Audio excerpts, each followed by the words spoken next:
The signal that shouldn't exist. Extended version. Pause. Soft ambient music begins. On the silent desert world of Arconis, where the wind whispers across endless dunes, and the stars burn brighter than anywhere on Earth, something impossible was about to happen. It had been 3 weeks since the crash. 3 weeks since a dying alien princess fell from the sky and survived only because one human refused to give up. Princess Lyra was alive, weak, but recovering, under constant watch inside the colony's medical wing. And for the first time in history, humans and her people stood on the edge of something new. Not war, not fear, but understanding. Pause. Dr. Ethan Carter visited her every day. He monitored her vitals, checked her wounds, watched her breathing stabilize, little by little. But something about her condition never felt completely right. It wasn't physical. It was something else, something he couldn't explain. Pause. Tone shifts slightly darker. Then, one night, everything changed. A signal appeared. First, it was weak, barely detectable. A low-frequency pulse repeating over and over again. The engineers thought it was interference, background noise, but the pattern was too perfect, too precise, too intentional. Pause. They ran a full system scan, checked satellites, checked orbit, checked deep space transmissions. Nothing. No source. No origin. Until someone made a discovery that sent a chill through the entire colony. The signal was coming from inside. Pause. Slow tension. Security teams moved immediately. Corridors filled with footsteps. Doors opened. Systems scanned. Every section of the facility was checked. Until finally, they reached one room. Princess Lyra's chamber. Pause. Inside, everything looked normal. She was lying still, breathing slowly, machines stable, no visible threat. But the signal was still there, stronger now, clearer. Ethan stepped forward quietly. His eyes moved across the monitors, reading every detail, every pattern. And then, he saw it. The signal was synchronized with her brain activity. Pause. Tension rises. His voice dropped to a whisper. No, that's not possible. Moments later, the alien commander arrived. Tall, silent, watching everything. When he saw the data, he froze, just for a second. But Ethan noticed. What is it? He asked. The commander didn't answer immediately. His glowing helmet remained fixed on the screen. Then finally, he spoke. This signal does not belong to her. Pause. Before Ethan could respond, Lyra's eyes opened. Slowly, unnaturally. Her pupils glowed brighter than before. Not with life, but with something else. Something watching. Something aware. Pause. Lower tone.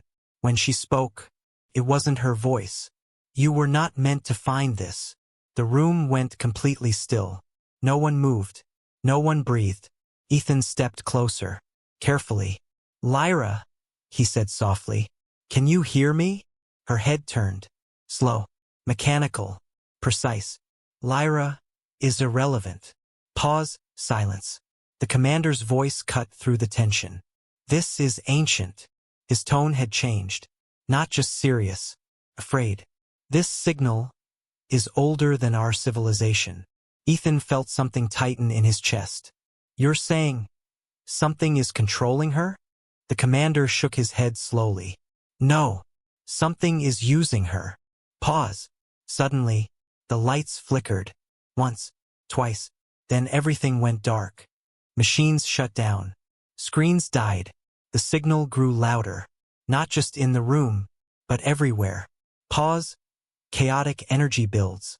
Across the colony, people stopped moving.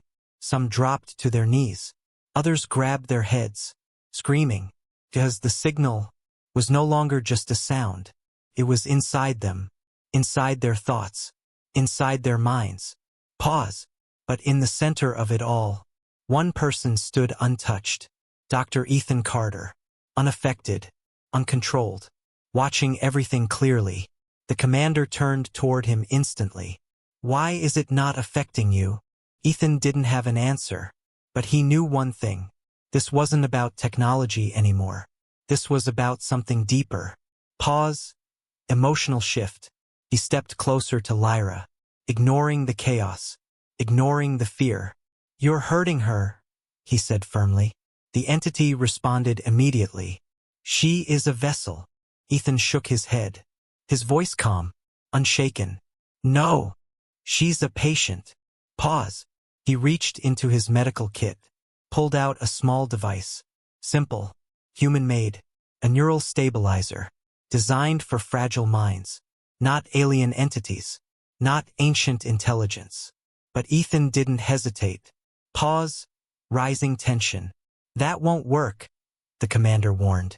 Ethan looked at him, then back at Lyra. Maybe not, but it might reach her. Pause. He activated the device. A soft pulse spread through the room, barely visible, barely measurable. But something changed. Lyra's body trembled. The signal flickered. For the first time, it reacted. Pause. Slow emotional peak. Ethan stepped closer, closer than anyone else dared. And gently, he placed his hand against her head. Lyra, come back. Pause, silence. For a moment, nothing happened. Then, a single tear slipped down her cheek. Pause. The signal collapsed. Instantly, the noise vanished. The pressure disappeared. Across the colony, people gasped for air. Systems rebooted. Lights returned. Silence replaced chaos. Pause. Lyra's body went still again. But this time, it was peaceful, alive, free. Pause, soft ending tone. Hours later, the systems were stable. The colony safe. Everything back to normal. Or at least, that's what they believed. Pause, final twist tone. Because deep inside the system logs, one final transmission was found. Sent just before the signal disappeared. Not from Lyra. Not from the entity. But from something beyond both. Pause. The message was short, cold, and clear. We have found them. Pause, whisper tone. And this time, whatever was watching, was no longer waiting. Pause. It was coming.